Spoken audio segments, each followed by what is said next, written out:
evening and welcome to Tucker Carlson Tonight. Believe it or not, it was a year ago today that BuzzFeed released the now infamous Trump dossier. And now a year later, they are being sued for defamation by the president's lawyer. Editor-in-chief Ben Smith of BuzzFeed News will join us later in the show to defend his decision to publish that dossier. But first tonight, President Trump has suggested, he did yesterday, that he's willing to sign any deal on DACA that Congress is able to hammer out. Well, an actual deal does at this point seem a long way off, but maybe getting a little closer. Today, House Republicans outlined a bill that would allow DACA beneficiaries to remain in the United States. Critically, though, it would deny them a path to citizenship. Democrats don't seem in favor of it. They know, of course, that amnesty for illegal immigrants is crucial to their own electoral strategy of importing a new class of voters from abroad. Democratic Congressman from Texas, Beto O'Rourke, represents the border city of El Paso. He's seeking the Democratic nomination to challenge Senator Ted Cruz this fall. O'Rourke has sponsored legislation that would provide illegal immigrants with taxpayer-funded health care and free legal assistance to fight deportation. Congressman O'Rourke joins us tonight. Congressman, thanks a lot for coming on. Thanks for having me. So if you're watching at home, or if you're a voter watching this debate, here you have the Republicans conceding that DACA recipients can stay in the country. They're not going to be deported. And you have Democrats responding by saying, no, that's not enough. We want to make sure that they can vote and bring their relatives over also. So can you understand how some people watching that might conclude that Democrats are spending more time and energy worrying about people here illegally than about American citizens?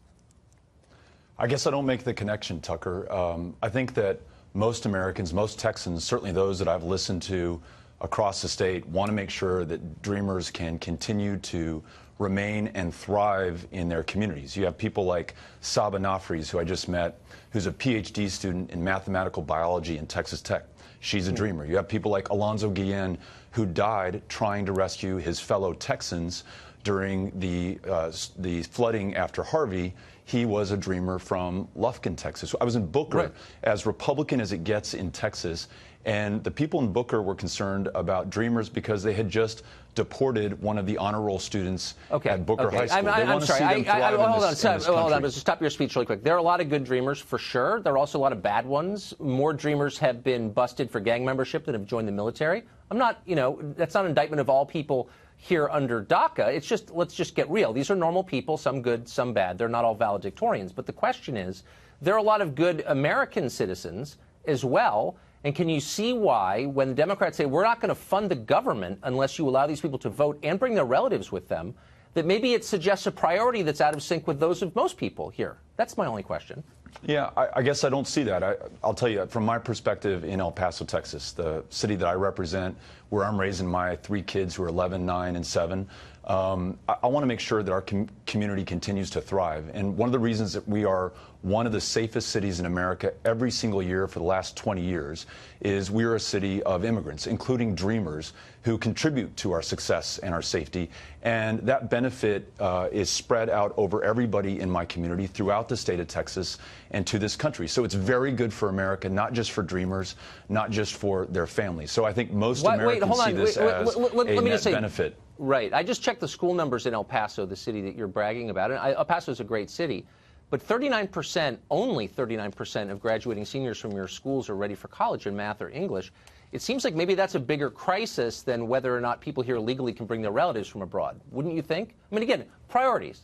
Yeah, I don't think working on these things is mutually exclusive. You'll find no one who's worked harder or done more, for example, for veterans in this country when it comes to mental health care access. That's a very sacred priority of mine. I've been able to make progress with Republican members on this issue. At the same time, I can advocate for the success of my community and our country at large by ensuring that those Dreamers stay here. By anyone's measure, there's extraordinary positive economic benefit to those Dreamers staying here, the jobs that are created, the dollars that are spent in this community. I'm sorry, you don't have the numbers on that. You can't prove that. I absolutely do. You spend a lot of time on this question. You don't, actually, because this has been looked at a lot. And there's no evidence that bringing people who have lower than average educational attainment as they do into this country in a high-tech economy makes the rest of us richer. There's just not evidence for that.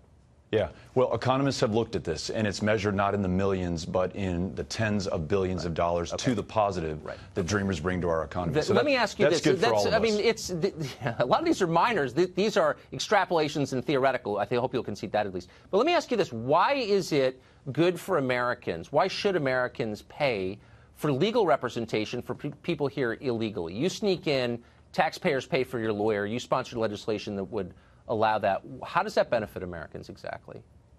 I think it's keeping true to who we are. When you have asylum seekers from the most violent, brutal countries in the world, like El Salvador, who are young kids or young families, I want to make sure that they have every opportunity to apply for asylum in this country, knowing the laws, having an advocate, and aren't returned to a country where they face, in some cases, certain death. But these are people, just to be clear, that came here illegally. They didn't come as refugees through one of our many programs to bring refugees here. Very often they came as asylum seekers who presented themselves to Border Patrol agents at the border, to customs officers at the ports of entry. And so then taxpayers are paying for them to fight American law in court? I mean, can you see why people would say... Not to fight well, American law, actually yeah. to get right with American law, to make sure that they show up to their court hearings, to make sure that they follow our laws. I think again, that's in everyone's interest. But if you're concerned about security... For us to pay for lawyers so they can fight deportation, that's somehow good for us. Why is it good for us to pay for the health care bills of people who snuck in here against our law? Why did you sponsor legislation that would have allowed that too? It's good for people who are in our country, who are contributing to this country's success, to be safe, to be healthy, to be able to continue to contribute. Did the law specify, did your bill specify it only applied to people who were benefiting our country? I don't think it did. I think it was anybody here illegally would get free health care at taxpayer expense. I'm sorry, with all respect, I'm confused by why we should pay for the health care of someone who broke our law to get here. Does that make sense?